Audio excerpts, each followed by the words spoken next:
Paraskevidekatriaphobia. Paraskevidekatriaphobia. Stephen. Andrew. Do you fancy spending a quiet night inside number 9? Absolutely.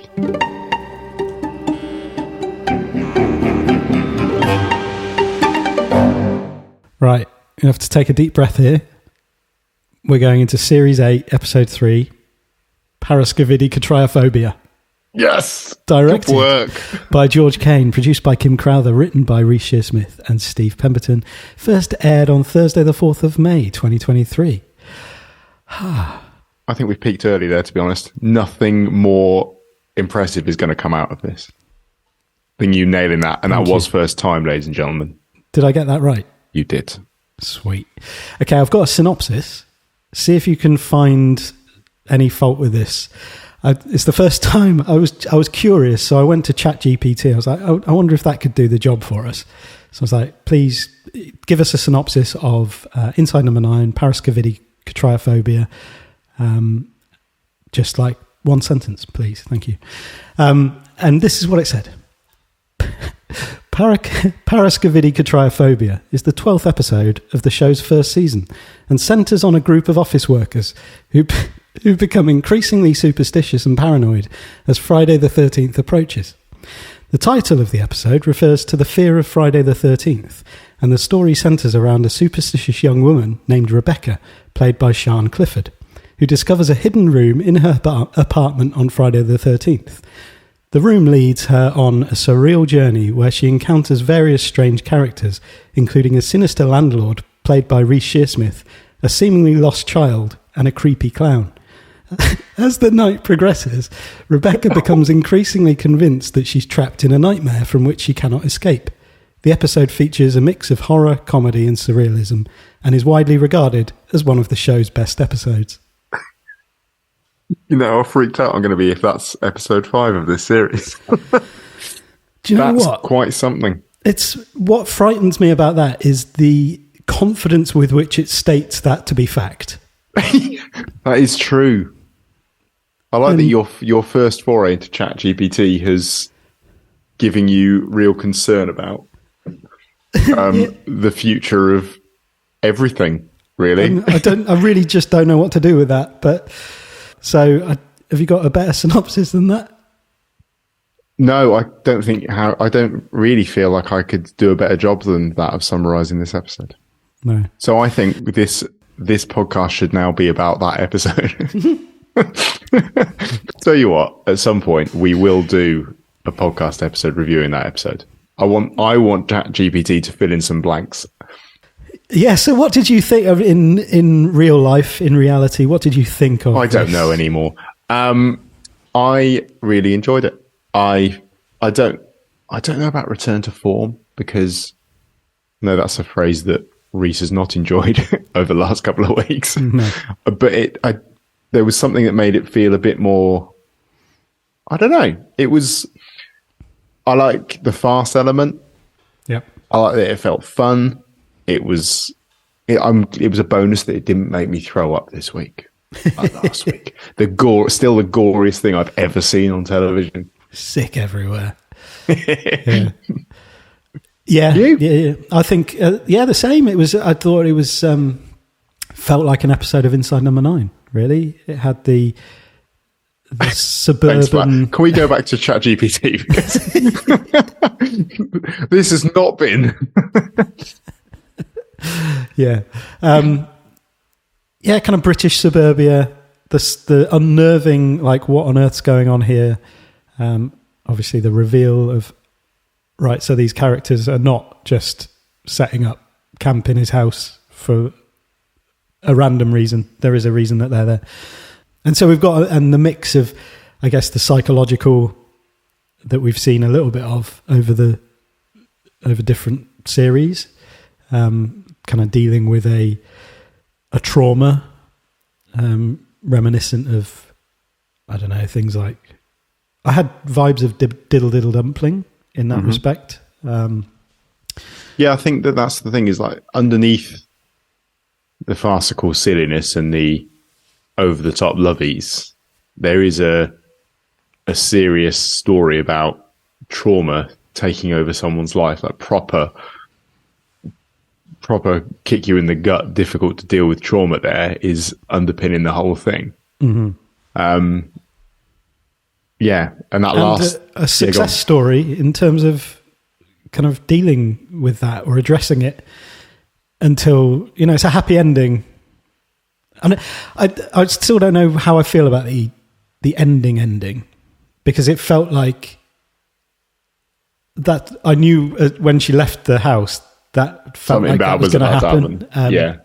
And actually it might have been like last week, with a bit of ambiguity, somehow creating ambiguity about what might happen. Obviously you don't know if she died or not. Well, yeah, exactly.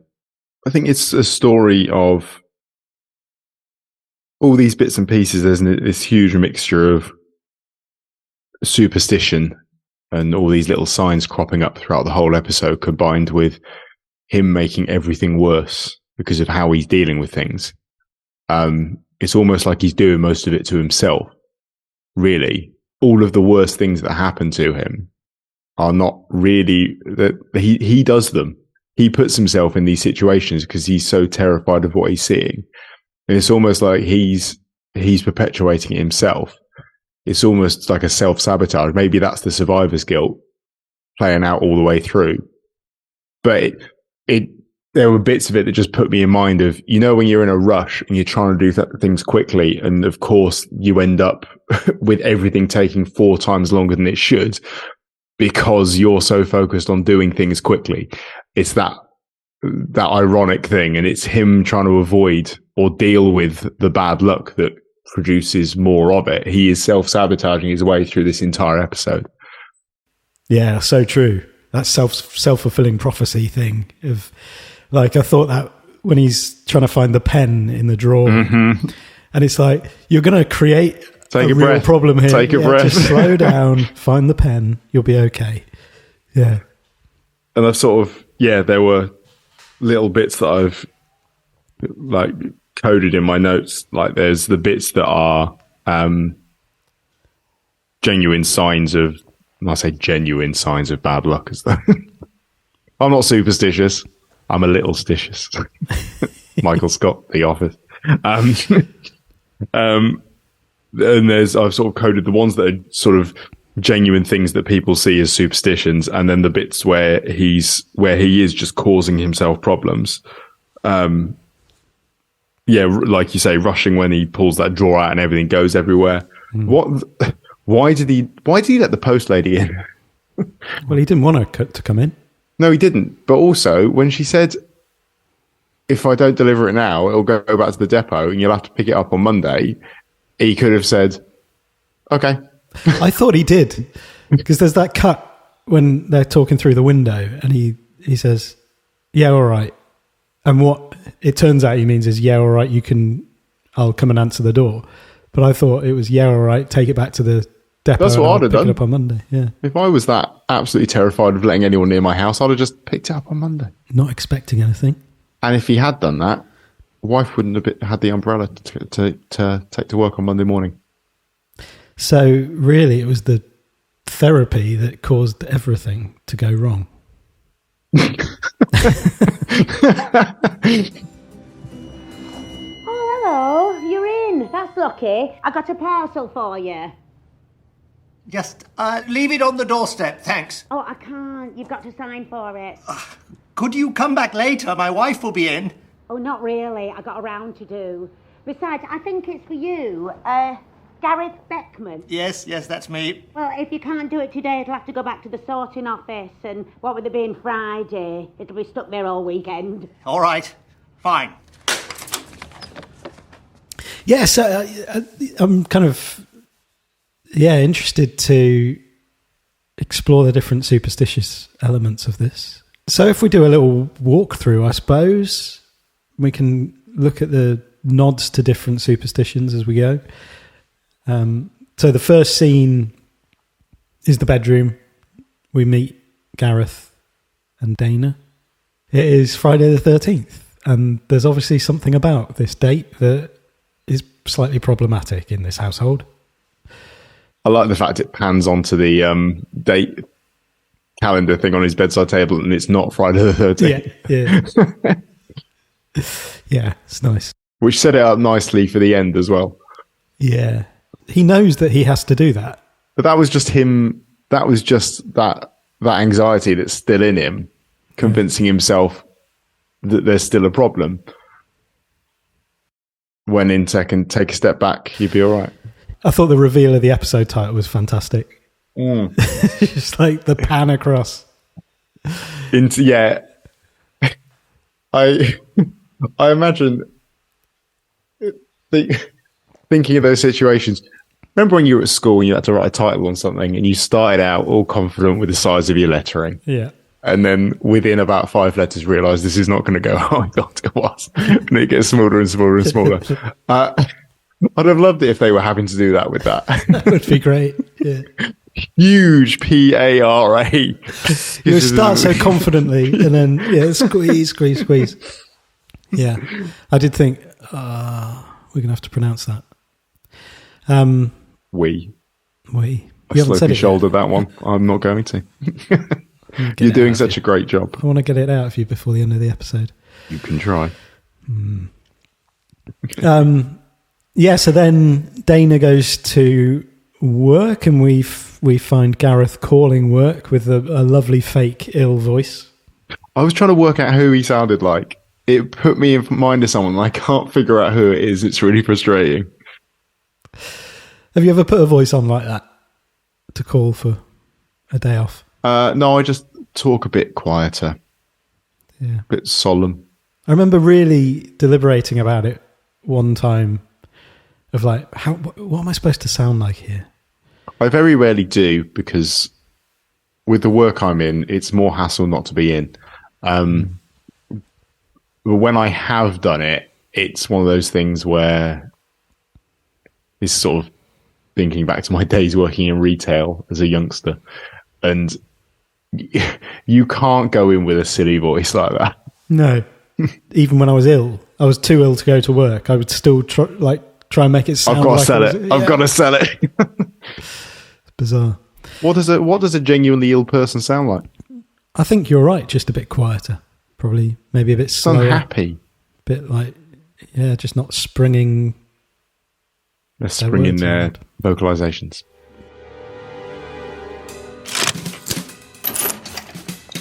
Hi, Peggy. It's Gareth. I'm not feeling too great, to be honest. I must have come on overnight. Yeah, I think I better had. You tell Dean I won't be in today. Thanks, Peggy. Bye.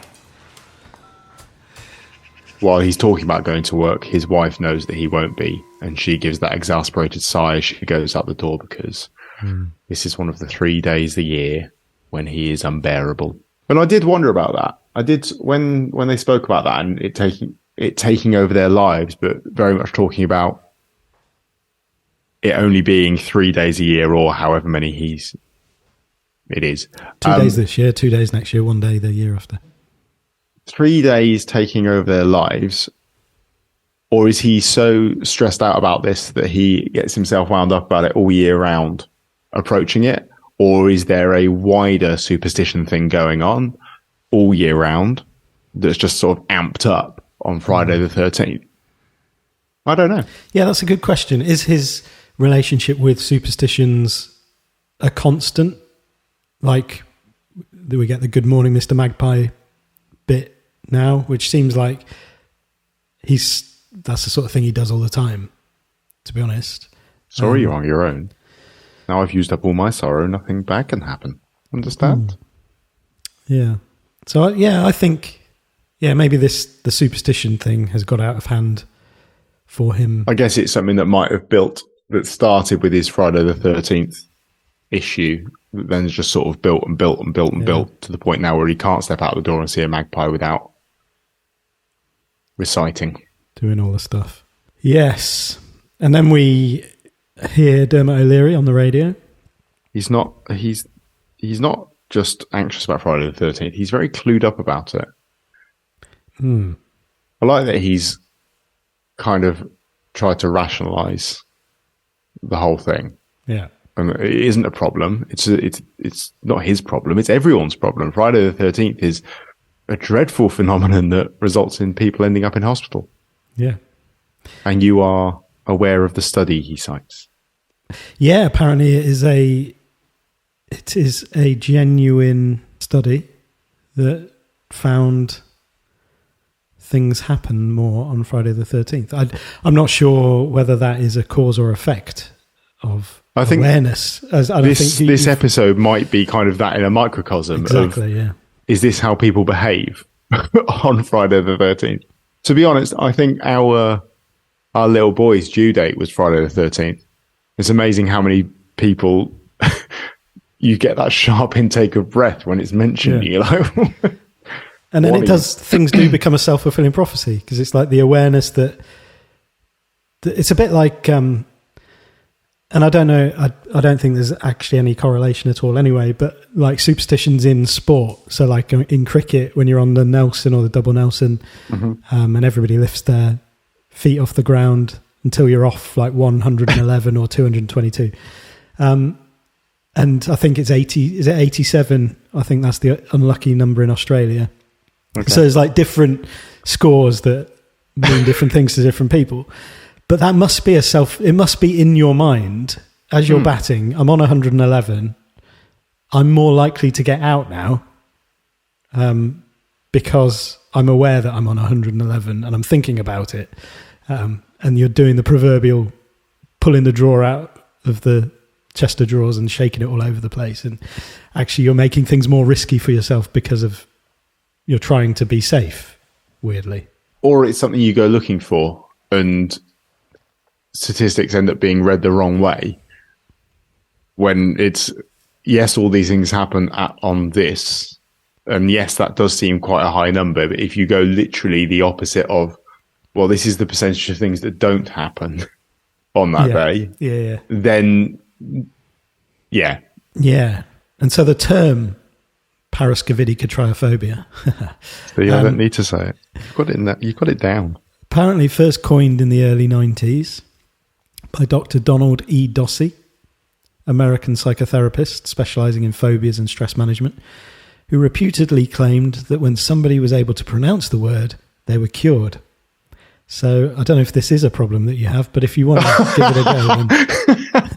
No, I'm not falling into your trap. Paraskevi, Friday. Decatria, 13. Phobia, fear. We all know that. But, yeah. So the doorbell... he's about to ring, or he does ring the show, and then the doorbell rings, and he has a very millennial response to the doorbell going. I recognise that response. Who's that? Well, that's the best thing to do in that situation is you open the door wearing a coat. Because either, if you want to speak to the person, you've just got home. If you don't want to speak to them, you're just on your way out. It's perfect. Great advice. It's the best thing to... Thank you. That's listeners. If you take nothing else away from this podcast, answer the door in a coat and shoes. Yeah, that's great. I like that. Do you always have to be in a coat and shoes, or do you put them on when the doorbell goes? It depends on the weather, because you may not even need a coat on to go outside if the weather is nice. Just have an umbrella by the door. Careful. Just don't open it indoors. Okay. Or cover your eyes with it as you walk over the road. That'd be my main advice for any of you umbrella enthusiasts who likes carrying them about when it's not raining. Yeah, put them above your head. So yeah, I do have a question about the radio show and him not completing that phone call and hanging up when someone picks up. Either it goes to some sort of voicemail or someone picks up and he hangs up. I don't know how many radio shows would, as though they're checking on someone in danger, would call back. Yeah, you called and you didn't follow through with your call. We're just checking. Is everything okay? I would like to think that they would all do that. It is Friday the 13th after all. Absolutely. Dermot O'Leary has a benevolent set of call handlers and researchers that will go the extra mile. Well, I mean, his whole vibe is very caring and positive. Like we see his response to the request that he attend. What, as Deck? As Deck, yeah. Yeah, so I think he's very tolerant there. So it wouldn't surprise me if he has set up a team of call handlers to check on any calls that come in but don't get, fulfilled in that sense. This isn't Cold Comfort. It's a crossover, yeah. Well, they are in an office. They are office workers, as ChatGPT has told us. Exactly. Yeah, that's the true story going on there. Maybe that is what is going on underneath this episode. Yeah. Sian Clifford found a room that she didn't know about in her house. Well, we have spoken about doing some episodes around what was going on off screen. Yeah. Maybe this is it. Maybe this is the answer. There you go. Yeah. And so the fun starts here as we meet the postwoman, and her pen's not working. She dropped her digital signing pad unwrapping a Belvita. Don't know how. Always be specific. Looks, but yeah, always be specific. And her, Don't know how that looks. Well, I'm not sure. You've not had a Belvita. The situation more than the Belvita, but the dropping of a... Okay, imagine... I mean, I could break this down. I want you to imagine a couple of things. I want you to imagine opening a Belvita. Have you done that? Yep. Good, right. Have you imagined dropping something? Put them together. You've just imagined dropping something whilst opening a Belvita. Okay, I get You there? You got it? You're there now. Got Good. Glad to see. Good. Cheers, man. And who said therapy doesn't work? That makes sense, yeah. Good. Yeah, so she's brought an analog pen, but the analog pen doesn't work. I love the term analog pen. Is that where we are now? It is. And as Gareth is trying to find a pen recklessly in the drawer, she arrives, having been given the instruction explicitly not to enter the house. There she is at the door, needing the toilet, because she can't use a shiwi. That's the first mention of a shiwi in this episode, but not the last. It's not the last. These theatre types love a shiwi. Yeah. They do, yeah, maybe that's... It's almost as though they sort of dared each other to try and get shiwi into conversation. Because actually, it's something that they use quite a lot in that world. Is it? I don't know. You think so? I don't imagine it is. Who knows? They've got dressing rooms and things, haven't they? Well, not when they're on set. In character. That's on stage. Doing scenes. Doing scenes. Yeah, but hang on. Let's just back up there a minute. You've said that when they're on stage performing, they don't have access to a toilet, thereby implying that that's when they would need to use a shiwi. What sort of shows are you seeing It's at the going to theatre? change how you watch all theatre in future. Oh, they've got their back to the audience. Wonder what they're up to. That's a funny little vacant expression on their face. I wonder what they're up to. Is that a face you adopt whilst using a urinal? Generally. Vacant stare. Focus all my attention on my nether regions. Not on the adverts on the wall. No, Particularly their service stations. They're good, actually. Yeah, they're helpful. This is just gone somewhere, hasn't it? Yes. So she sort of, she's quite angry at the idea that he might be thinking she's going for a crafty poo. Surely there are rules about postal workers invading people's homes. I think. I would expect Trespass, it to be at least mainly. frowned upon. I don't know if you could ask, just would it be okay? Because it must happen, once he said his first no, I think that's probably Yeah, I think enough. there was no consent. Certainly no consent to that. No means no. And then we discover that the toilet door is stuck. So this is where he gets the call back from Dermot O'Leary's show. And he corrects them. Explains everything. It's like, okay, yeah, he knows what he's talking about. He knows that. Yeah, British Medical Journal study in 1993, Scanlon, Lubin, Scanlon and Singleton. Is Friday the 13th bad for your health? Yes. Due to an increased risk of hospital admission as a result of transport accidents. That's weird. Their conclusion was staying at home is recommended. So he's not completely irrational then? No. Or are there questions about the methodology used for that research paper? There usually is, isn't there? There usually is. Yeah. We asked people who had only been in transport accidents about whether they travelled on Friday the 13th. I'm not going for a crafty poo if that's what you think. All right, well, it's through there. Just be quick. Hello? Ah, yes. Well, I wanted to point out to Dermot O'Leary that a study conducted in 1993 by Scanlon, Lubin, Scanlon and Singleton concluded that the risk of hospital admission actually goes up by as much as 52% on Friday the 13th. So, get your facts right and stop broadcasting such irresponsible crap. Yes, you're welcome. Goodbye. So then we meet superstitious element number 2, which is the black cat. Who was there at the beginning on the fence post, gate post. Yeah. And Who's been lurking. Comes into the house, goes upstairs and hides under the bed. And at the moment that he coaxed that cat out and he slammed that beanbag down on it, the words that you said last episode rang through my head of, they don't kill animals. I was thinking, this is embarrassing. Especially thinking back to A Quiet Night In as well with the dog.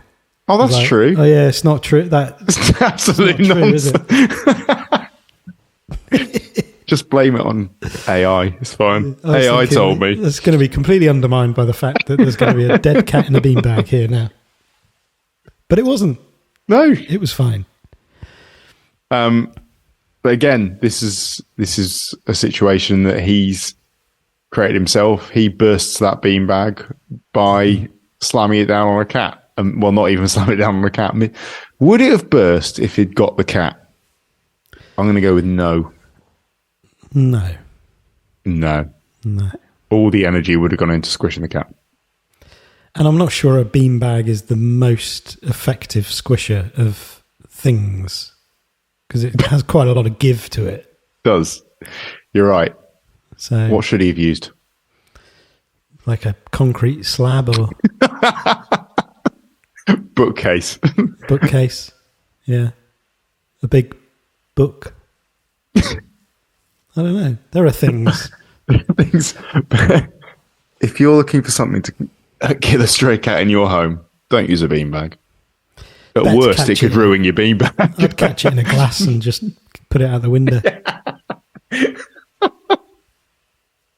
A comically large whiskey tumbler. And then a huge sheet of cardboard underneath it to keep it in.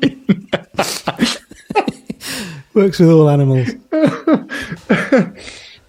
What on earth is that? What on earth is that? It's huge. Oh, that's in case a rhino gets in. Oh, it's bigger than your cat one then. Of course it is. Of course.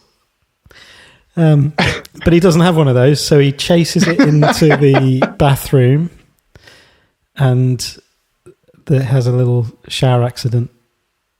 He does telling the joke about the cat. With no tail, 3 legs, 1 eye. Mange. What's his name? Lucky. Yeah. And then the old rainfall setting. Again, a situation he created by focusing on trying to do comic timing and making himself look funny to a cat. A beautifully slapstick moment where it's a bit like, I was trying to think of references, but you know that thing where Psycho. maybe not Psycho. It's a shower. It's usually with I don't know, things like Gunge in 90s kids programs where get your own bag. with Dave Benson Phillips. Yeah, exactly. Yes. And something would fall on you, but you'd stay in it longer than you needed to, or longer than would be realistic. And I think he did that with the shower. I think that's the sort of a slapstick thing, isn't it? When your immediate reaction would be to jump out of the way, but to stand there and sort of just take it. Yeah. Side note, when did Gunge disappear from children's television? I don't know. Because I think it's left a Gunge-shaped hole in children's entertainment. There was a lot of Gunge in the 90s. There was. I don't know how much they budgeted for Gunge in the 90s, but if that's what my license fee was going on, I'm all for it. That was great. Gunge and custard pies. Don't see many custard pies now. There's something very harmless and comic about Gunge. Yeah. Yeah, I was thinking, is it a superstition, like it's bad Gunge? luck to wear your clothes while having a shower? But then I thought, actually, no, it's just not. It's a bit like. But that's the thing, though, isn't it? That's the thing about all of them, and that's what what Dana says at the end when he's having his therapy stuff, is that all of it is just common sense. All the superstitious stuff is really common sense. Except for being crapped on by a bird. Well, apparently that's good luck. Yeah, why? Because that's, by definition, bad luck. Well, I think that the good luck good luck stuff is just as irrational as the bad luck stuff. So maybe it was just told to like a kid to make them feel better when they got dashed by a bird. It is incredibly bad luck, considering with all that space around you, you were the one, yeah. Yeah, I don't know why that's a good luck thing. Are you looking it up now? No, I'm not. No, okay. You look like you might be. No, not that interested. I'm not that interested in bird crap and why it's good luck. No, I think this is the thing, is that showering with your clothes on is a terrible idea, but so is putting shoes on the table where you're going to eat. So is opening an umbrella indoors, because you can knock stuff over. Yeah. It's a stupid thing to do. Absolutely, yeah. Walking under a ladder, you're more likely to have stuff dropped on you. All of these things are black cat crossing your path. Don't fall over. Don't see it at night. Yeah. Yeah. Yeah. I think all of them are just. Yeah, they have rational. Well, I guess but that's the thing, isn't it? That's anxiety and worry comes from you mixing up sensible things that you should avoid doing, and that sense becoming overloaded. So superstition is fine to a point if it has a use. So if you have these superstitions, you shouldn't walk under a ladder. You might get stuff dropped on you. It's a sensible thing to avoid. You shouldn't put clothes on the table, shoes on the table, because you might contaminate things with dog crap. Don't do it. And then I suppose often superstitions come out of something going well after having done something irrelevant, but in a certain way. So like sports superstition, it might be, I won a tennis match without shaving this morning, therefore I'm not going to shave until I'm out of the tournament. And like the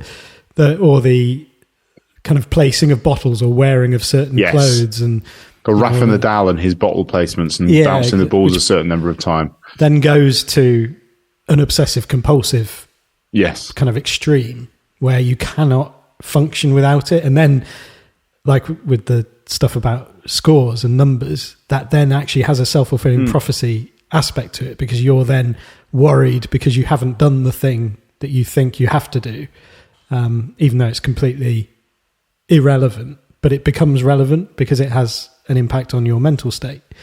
So, it must be really interesting that if you take someone like Rafa Nadal, or actually anyone who's at that high level of sports where they do have that level of control, where they can do all their superstitious stuff, and they can do all those little things and make those little changes that fulfill that need, versus people at lower levels in sports and things that don't have that same level of control over their environment.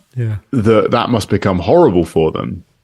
And I don't know, are these only things that you really are able to have at that high level? Yeah.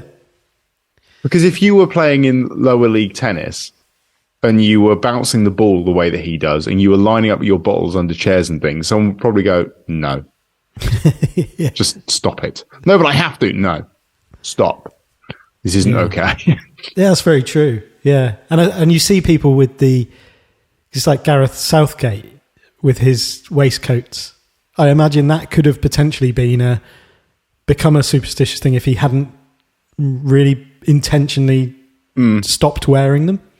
And like you might have it with like lucky pants or some kind of lucky clothing item. It's like you have to intervene with yourself to stop that from becoming a thing before it does. I do have a sports related one. Yeah. It's ridiculous. This is going to sound ridiculous on a number of levels. I'm not sure it's something I should reveal right now. Cool. There was a time earlier this season where Newcastle went on a winning run of games. And I noticed something. I noticed that whenever I was making coffee at the weekend, I absolutely nailed the amount of water I needed to the right gram on the scales. And then when I got it slightly wrong one weekend, lost. Now, that has become a thing to the point where this morning, we're recording this on Sunday evening. Newcastle have just played Arsenal. They've lost. This morning, my wife said, what was the weight on your coffee this morning? She's not helping. I was a gram out this morning. It's perpetuated it. There you go. What have I just revealed? So you need a Newcastle win whilst being out on your... I've revealed things about weighing the water going into my coffee. I mean, you've revealed all sorts of stuff about yourself there that is probably far worse than the superstition. Well, thank you for sharing That's all right. with the group. Yeah. Paraskevidekatriaphobia. I don't have a fear. No, I don't have it. Well, you won't be cured of it because you didn't say it properly. You'd be cured of something you don't have. Who are you? Barry Styles, locksmith. Apparently you've trapped a lady in your downstairs toilet. I didn't trap her. She went in of her own accord. I don't need to know the details, sir. I just need you to know it's an £80 call-out fee. Get me out! I can't breathe! I'm not paying that. I didn't call you. I'll pay it! I'll pay anything! Just get me I out! was about to get you out. I just need to get a screwdriver. Can you move this? Yeah, sorry about that. I have to bring everything in from the van or it all gets nicked. Kids today, I don't know. Well, can you shift it, please? I can't get by. 1 sec. Hiya, love. Did you find it all right? Yeah, I'm at number 9. So then the ladder arrives. Yeah, there was a moment there of where the hell's this gone from? What's going on now? Yeah. This for me was where it went into like full on fast territory. Was the moment that Barry Styles appeared, and I've just got it. Yeah. I've just that second, as I said it, realised. There you go. Yeah, I liked it. And the assumption that through all of this, they just keep on insisting that he's locked a lady in his toilet. As if he wasn't anxious enough about this whole scenario, they keep on talking about him having imprisoned a lady against her will in his downstairs toilet. Yeah. Yeah, it's great. And I think it's the speed with which he arrives is like, what on earth is going on here? He's like being called out by who? And how's he got there so fast? And then I just love the fact the reason that ladder is there in his in the story that he's telling is because he has to bring all of his equipment in from the van in case it gets stolen. So he brings everything in. And that's fine. Yeah. And it must be fine because he's full on method and he's convinced himself that that's an entirely sensible thing to do. And it must be because he is Barry Styles. Barry Styles, inspired by Cumberbatch. Yeah. Yeah. And so, yeah, there's the great kind of Reese Gareth with the ladder. Can't get it down. You So he can't has to go climb over around. it. You can't go under it. Yeah, that was horrible. I did not enjoy watching him trying to climb over that. I thought someone was going to collapse. Yeah. And that chest of worried drawers for Gareth. isn't sort of, when you buy Designed for those, that. IKEA always give you the clamps to tie it to the wall. Attach it to the wall in Attach it to the case wall. children.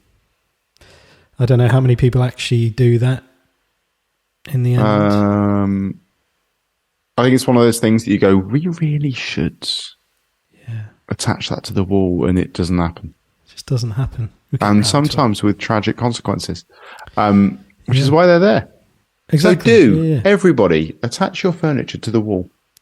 And take IKEA's advice. just go under the ladder in that situation. And go under the... Come on. I mean, there's no one up the ladder to drop stuff on you. That's not helping, is it? You're not... No, exactly.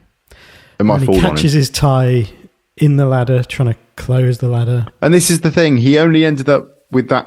so that happened because... Yeah, because he decided that he was going to go around it and it had to be taken down.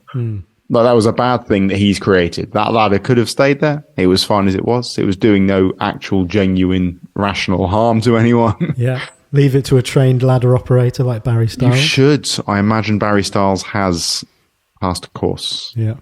I'm sure on he ladder will. operation. Yeah. So then we get that sort of impending doom grabbing at the scissors.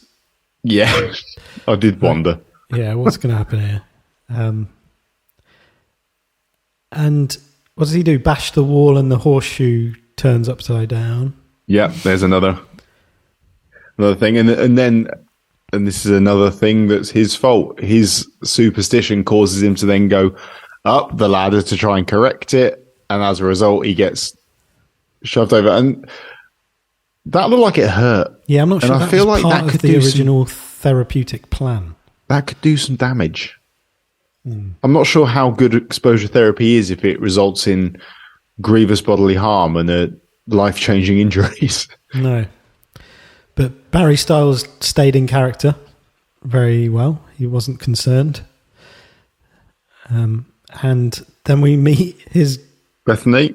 granddaughter Bethany and daughter-in-law with her peacock feather hat.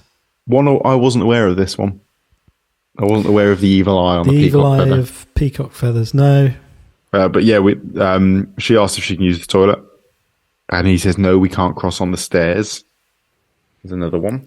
And then we hear about the Shiwi again. Second Shiwi's back. reference to the Shiwi. I think this is I'll give you 20 quid if you can bring a reference for a Shiwi in. Yeah. And there's a little conversation with the post woman in the toilet. Bad luck comes in threes. What was number 2? Your flush is broken. Classic. So she has done a crafty poo, we discover. Well, maybe that wasn't her initial intention, but she has now been detained in there against her will. A nervous poo, Nervous, perhaps. boredom. Yeah, what else are you going to do?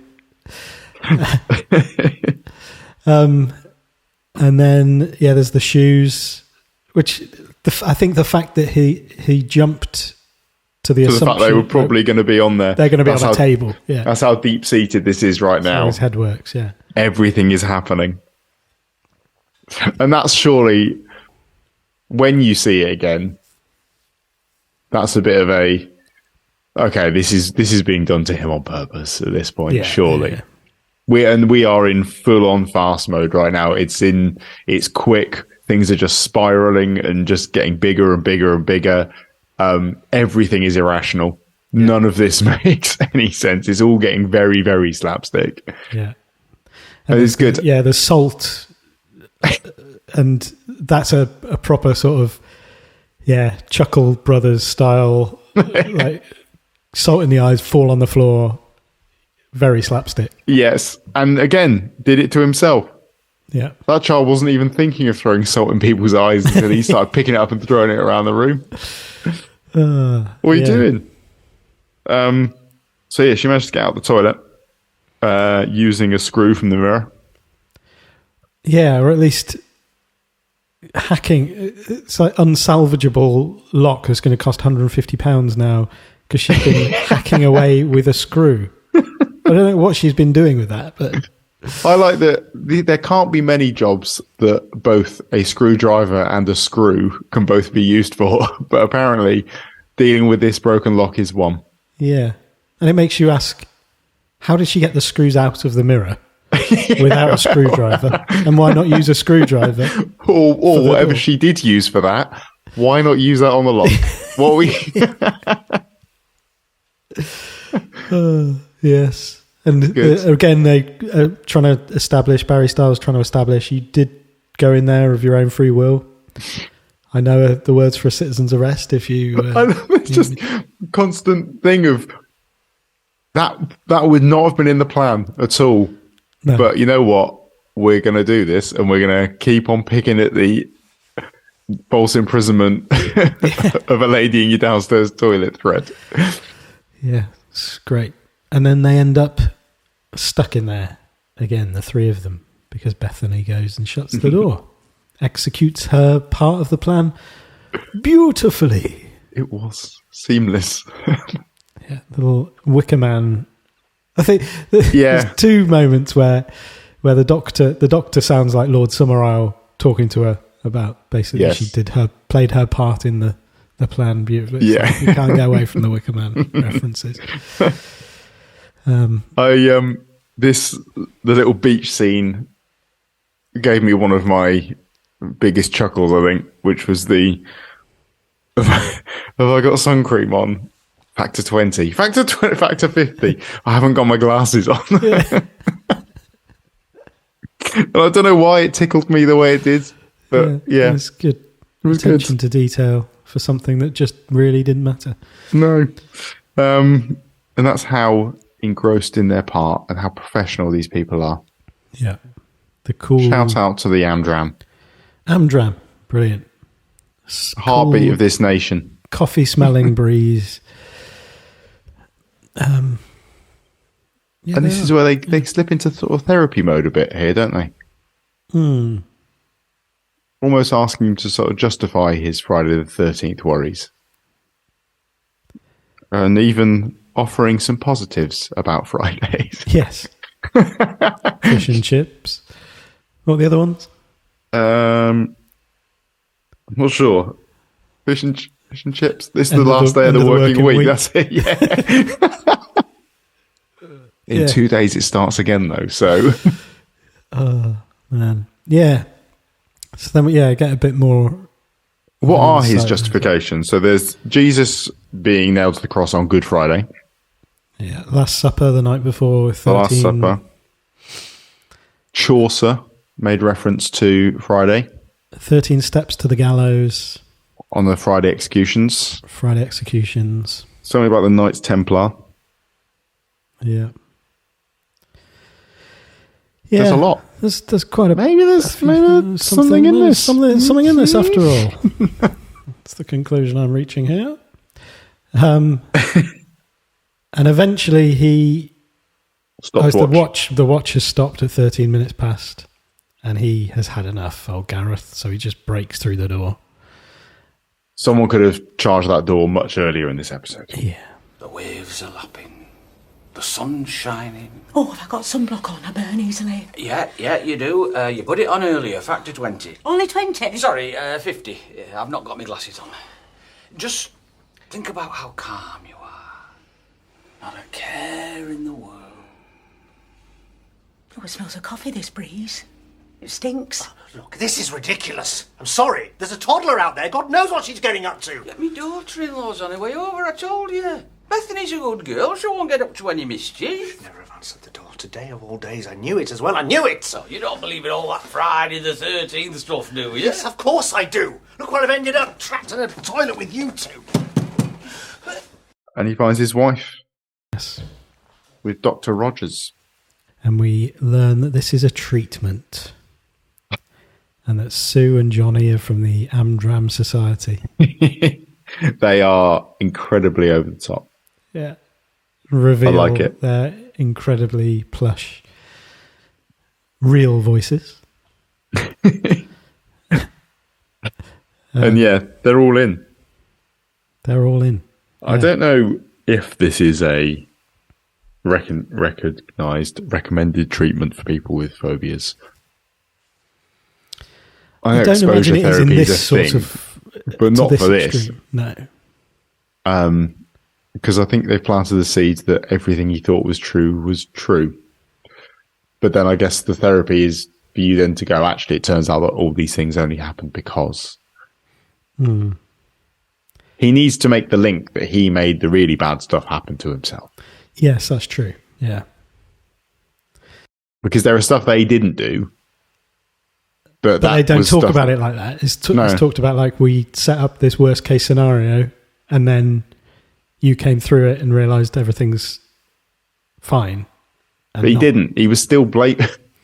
He was determined that all of that stuff happened because it was Friday the 13th. Yeah. Now, I think that if someone had sat him down and talked about what had gone on that school trip and the relevance of the date then, that might have been enough. However, him sat in a doctor's office talking about what happened to him on that or not on that school trip would have made a terrible episode of television. It's a harrowing, inciting incident. It is. It's a really horrific thing he's been through. And that I found that bit where he smashes the mirror and the faces of those school kids turn up in the shards of it quite troubling.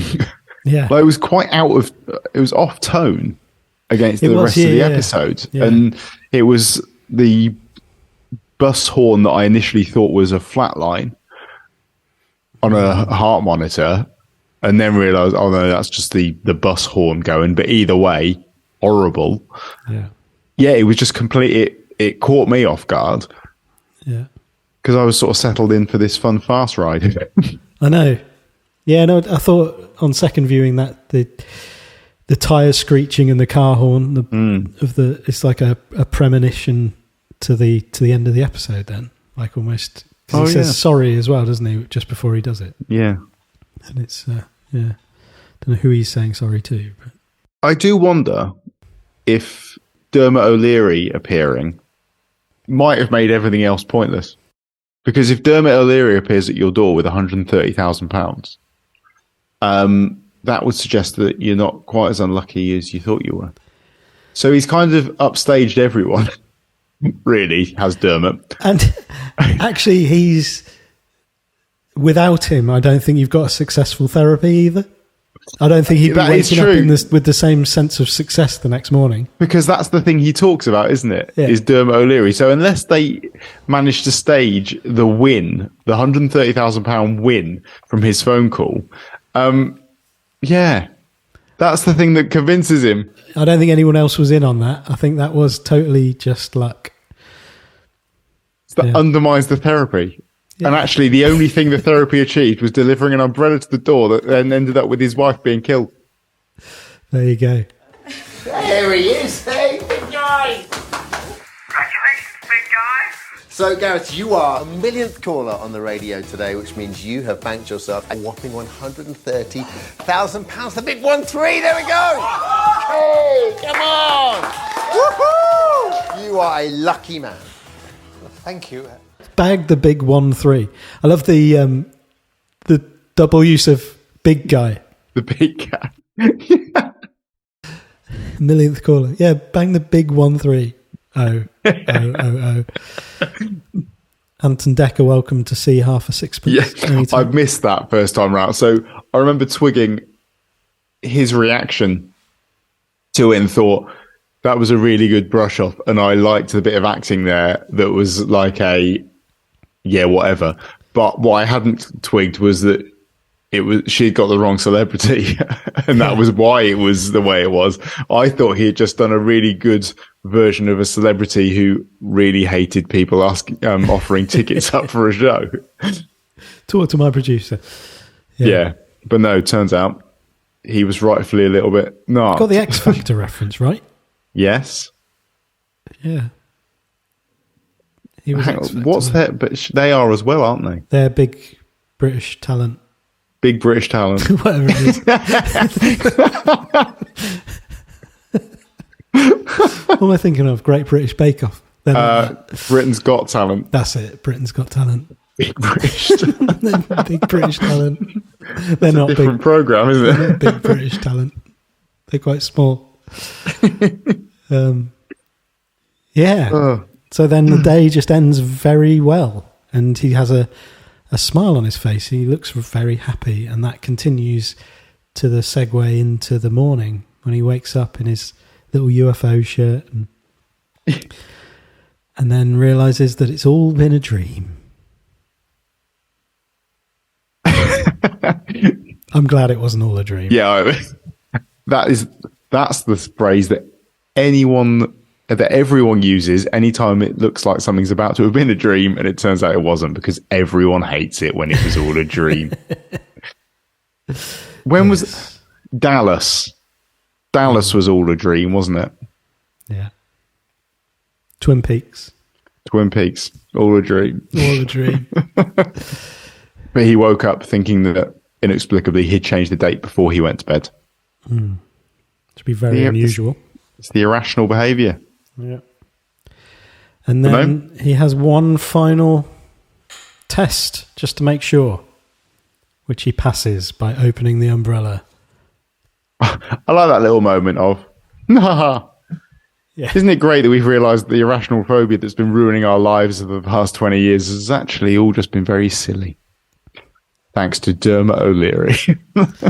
You want to listen to the moment where you were cured and it was nothing to do with the psychiatric input? Yeah, let's do that. I'm going to head off to work. I think she goes out to meet a friend. It's Saturday, isn't it? I don't think she's working. That's what it is. Yeah. And then the camera is perfectly poised to see what's going on in the background, and you're thinking, yeah, something's about to happen. She's about to meet some kind of fate. But again, it's not fate and it's not luck. Don't cross the road with an umbrella up, obscuring your view of oncoming traffic. Which is actually that's a really good point, because you could read this episode as like there's always a cost to everything, like thinking of like tempting fate, something like that, where every wish has a bad thing attached to it. And if you want to see this as like, if you're a superstitious person, you might watch this and think, yeah, that's what that is saying, is you can't have good things without something bad coming as the cost or the price. But actually, no, it's just don't hold an umbrella like that to obscure your vision when you're crossing the road in front of a car. Yeah. You shouldn't need to be holding that. That's my message from this episode. Yeah. Really. Because nothing bad happens in this episode that wasn't deliberately set up by Amdram or as a result of self-sabotage. I want to watch it again now with that as my filter. Yeah. Is there anything that happens that is genuine? Yeah. That just as an organic happening of things. Well, the only thing is him making a phone call to the radio and then Dermot O'Leary turning up. I should be so lucky. Lucky. Dermot O'Leary. That all actually happened. Yes. Bloody Dermot, bloody O'Leary in our front room. I nearly died of shock. Oh, you better come down. Your interview's going to be on in a minute. Mwah. So that's, I enjoyed that. I enjoyed talking about it, and I look forward to watching it again and hearing people's thoughts. We didn't mention last week that we will be doing a traditional wrap-up episode at the end of this series, which will include the Bones of St. Nicholas. And try and remember that episode from quite a long time ago. I've got notes somewhere. We can always watch it again. We can. That is an option, thankfully, in this day and age. As opposed to when we first started doing this, when it wasn't an option, unless you recorded it on your VHS tape. Watch it on vinyl. Those were the days.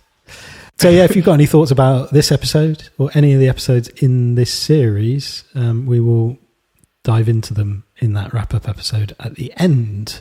So get in touch via email, aquietnightinsideknow9@gmail.com, or on Twitter @AQNIN9. You nailed that as well. Thanks. You're doing well. Cheers, man. Paraskevidekatriaphobia. Oh, nearly. Oh, was that wrong? I added like a little G somewhere, I think just before phobia. Yeah. I was thinking of recording it once, getting it right, and then just dropping just it inserting in when I it. edit it. Yeah. But I don't think that's going to be necessary now. So. No, I think you've done would well. have been an absolute pain in the arse. And I think you should stop now before you build up a fear of pronouncing the name for Friday the 13th. Which is... I told you, I'm not... You'll be cured, mate. I'm not your little marionette. You get to puppet master. No, I'm not saying it. Of my own free will. Go on. No. Go on. I've set out my stool now. No, I'm not even going to try. I said it earlier, and I think I got it wrong. So, okay, I'm not going to force you into it. Good. No means no. And that's what we're ending this. Don't let postal workers into your house. No means no. Okay. Well, have a great week, and I'll speak to you again soon. Bye-bye. Bye. Paraskevidekatriaphobia. Well done, darling. Oh, I'm so proud of you. I'll see you later. Oh, enjoy your interview. Yeah. 1 millionth caller who yesterday won an incredible £130,000 on Friday the 13th. We'll be hearing from him and what it feels like to be so unbelievably lucky. Speaking of which, here's Kylie.